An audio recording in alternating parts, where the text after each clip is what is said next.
નમસ્કાર ખેડૂત મિત્રો, નિધિ ઓર્ગેનિક લેન્ડ પરિવાર તરફથી આપનું હાર્દિક સ્વાગત છે. આજે આપણે ભીલડી તાલુકાના અરણીવાડા ગામમાં આવ્યા છીએ, જ્યાં સ્પ્રિન્ટ દવાનો ડેમો કરેલો હતો કપાસના પાકમાં. ત્યાં આપણે ખેડૂતને પૂછીશું કે કઈ રીતનું રિઝલ્ટ છે, ઉગવામાં કેટલો ફરક હતો, અત્યારે આ છોડમાં અને બીજા જે ટ્રીટમેન્ટ નથી કરેલા એ છોડમાં કેટલો ફરક છે. તો કાકા, તમારું નામ જણાવશો? મારું નામ જવાનજી સોનાજી છે,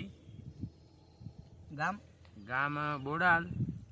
અને આ કપા મેં વાયો તારે પેલો કપા દવા વગેરે છોડ વાયા હતા, એ કપાસમાં અત્યારે થોડો નરમ છે અને આર્યો ટ્રીટમેન્ટમાં ઓછું છે, તો આર્યો દવામાં વગેરે સારો છે.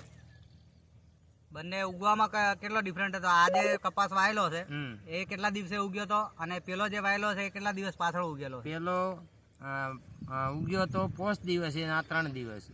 3 દિવસે બહાર નીકળી ગયો. બરોબર. પછી આમાં તમને કોઈ છોડ જતો રહ્યો હોય એવું લાગે છે ટ્રીટમેન્ટ વાળામાં? ના, કોઈ છોડ નથી. પેલામાં દેખાય છે? પેલામાં છોડ અમુક પૂરેપૂરો નથી ઉગ્યો. એવું છે? વિકાસમાં બી નથી? આમાં પીળાશ એવું દેખાય તમને ક્યાંય? ના, આ કાળો ફટ છે. અને પેલામાં ભૂરો લાગે. તો આભાર. બીજા ખેડૂત મિત્રોને શું કહેશો કે આ દવા વાપરવા જેવી છે કે નહીં? સીડ ટ્રીટમેન્ટમાં વાપરવા જેવી છે. તો ભલામણ કરી શકાય ને? કરી શકાય. Thank you.